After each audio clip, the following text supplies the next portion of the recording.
அதன் ஆகாரத்தை நான் ஆசீர்வதித்து, அதன் ஆகாரம் என்றால் சீயோனில் வாசம் பண்ணுகிறவர்களுடைய ஆகாரத்தை நான் ஆசீர்வதித்து, அதன் ஏழைகளை நான் அப்பத்தினால் திருப்தியாக்குவேன். ஏழைகளுக்கு தேவை என்ன தெரியுமா? அப்பம். உன்னுடைய அப்பத்தை எங்கே போடு?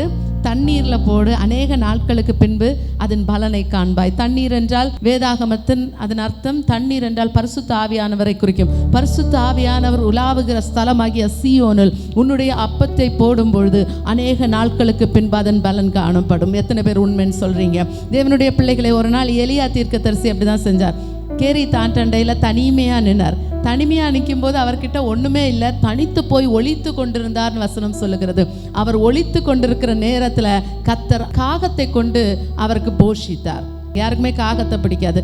சில நேரம் ஆண்டவர் நம்ம யாரை ஒதுக்குறோமோ அவங்கள வைத்து, அவர்களுடைய கரத்தை வைத்தே ஆசீர்வதிப்பார். யாரை நம்ம அற்பமாக எண்ணுகிறோமோ அவங்கள வச்சே ஆசீர்வதிப்பார். ஏன்னா அது ஒரு சீசன். கர்த்தர் ஆசீர்வதிக்கணும்னு நினைக்கும் போது, கர்த்தர் நம்ம உயர்த்தணும்னு நினைக்கும் போது, கர்த்தர் நம்ம போஷிக்கிற நேரத்தில் எங்கேருந்து வரக்கூடாதுன்னு நினைக்கிறோமோ, எந்த நபர்கிட்டேருந்து நான் திரும்பவும் போய் கையேந்தக்கூடாதுன்னு நினைக்கிறோமோ அதே இடத்துல கர்த்தர் கொண்டு நிறுத்துவார். எத்தனை பேர் உண்மைன்னு சொல்கிறீங்க? நீங்கள் எல்லாம் தெரியாத மாதிரி நிற்கிறீங்க.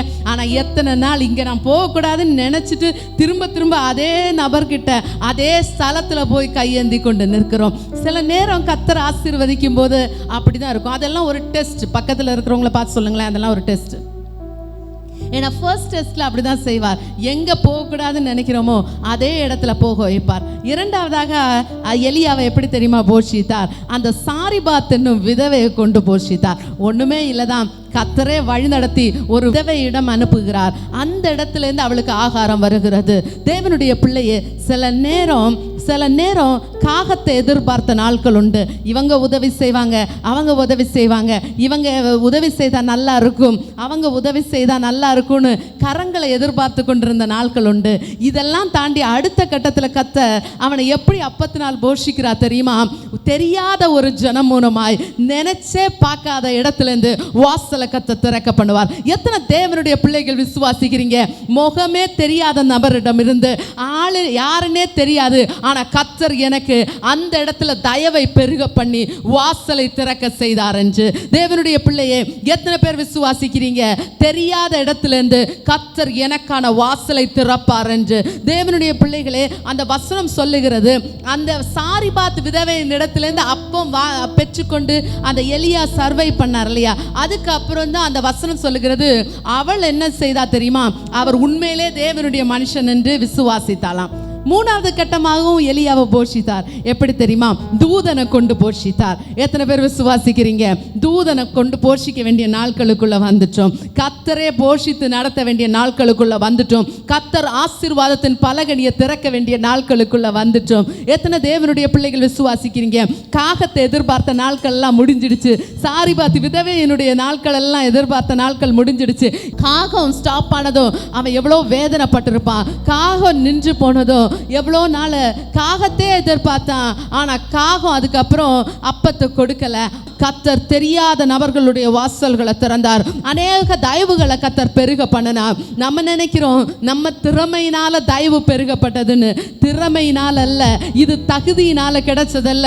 இது கர்த்தர் உன் மேல வைத்த அன்பு நிமித்தம் கர்த்தர் உனக்கு நினைத்திராத வாசல்களை திறந்தருளி கர்த்தர் உன்னை மேலாக உயர்த்தினார். எத்தனை தேவனுடைய பிள்ளைகள் சொல்ல முடியும், கர்த்தர் என்னை ஆசீர்வதித்தார், கர்த்தர் என்னை உயர்த்தினார் என்று? மூன்றாவதாக எலியாவை போஷித்தார். எப்படி தெரியுமா எலியாவை போஷித்தார்? கர்த்தருடைய தூதனே இறங்கி வந்து அவனை அப்பத்தினால் போஷித்தார். அந்த ஆகாரத்தின் பலத்தினால் அவன் என்ன செய்தான் தெரியுமா? ராஜாக்களை அபிஷேகம் பண்ணினானாம், தீர்க்கதரிசிகளை அபிஷேகம் பண்ணினானாம். தேவனுடைய பிள்ளையே, சில நேரம் சில அப்பத்தை போஷித்து அப்படியே நமக்குள்ளே நம்ம குடும்பம் அப்படியே வாழ்ந்து கொண்டிருப்போம். ஆனா கர்த்தரிடத்திலிருந்து ஆசீர்வாதம் வரும்போது அது தேசத்துக்கு ஆசீர்வாதமாய் மாறும். கர்த்தரிடத்திலிருந்து ஆசீர்வாதம் வரும்போது அது சபைக்கு ஆசீர்வாதமாய் மாறும். தேவன் தந்த பலத்தினால் நீ சம்பாதித்தது இது உன்னுடைய திறமையினால் வந்ததல்ல, உன்னுடைய தாளந்து நிமித்தம் அல்ல. கர்த்தர் கிருபையினால், கர்த்தர் இரக்கத்தினால், தகுதியே இல்லாத உனக்கு, பேச்சு திறமையே இல்லாத உனக்கு, ஒண்ணுமே இல்லாத உனக்கு, உன்னுடைய குடும்ப நிலைமை சீரோவா இருந்த போது உன்னை கர்த்தர் ஹீரோவா அலங்கரித்திருக்கிறாரே.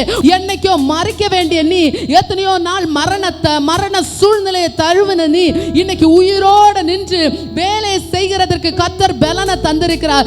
சம்பாதிக்கிறதுக்கு பலனை தந்திருக்கிறார். ஒண்ணும் இல்ல, வெட்கத்தின் நிலைமையில தலகுனிந்திருந்த உனக்கு கர்த்தர் இந்த வேலையை தந்திருக்கிறார். இந்த சொந்த தொழிலை தந்திருக்கிறார். இந்த ஆசீர்வாதத்தை தந்திருக்கிறார். இது உன்னுடைய திறமையினால் வந்ததல்ல, இது உன்னுடைய தகுதியினால் வந்ததல்ல. திறமைக்கு மிஞ்சி கர்த்தர் என்னை ஆசீர்வதித்திருக்கிறார். எத்தனை பேர் சொல்ல முடியும்? குடும்ப சூழ்நிலைக்கு மிஞ்சி கர்த்தர் என்னை ஆசீர்வதித்திருக்கிறார். குடும்ப நிலைமைக்கு மிஞ்சி கர்த்தர் என்னை ஆசீர்வதித்திருக்கிறார். எத்தனையோ இழப்புகளை சந்தித்தேன், ஆனாலும் கர்த்தர் என்னை உயர்த்தி இருக்கிறார். என்னுடைய தகுதிக்கு மிஞ்சி இவ்வளவா என் குடும்பத்தை ஆசீர்வதித்திருக்கிறார், என் பிள்ளைகளை ஆசீர்வதித்திருக்கிறார், என் குடும்ப சூழ்நிலையை ஆசீர்வதித்திருக்கிறார் சொல்றவங்க மட்டும் உள்ளத்தின் ஆழத்துல ஆண்டவரை நோக்கி பார்த்து ஆண்டவருக்கு நன்றி செலுத்துங்க, நன்றி செலுத்துங்க.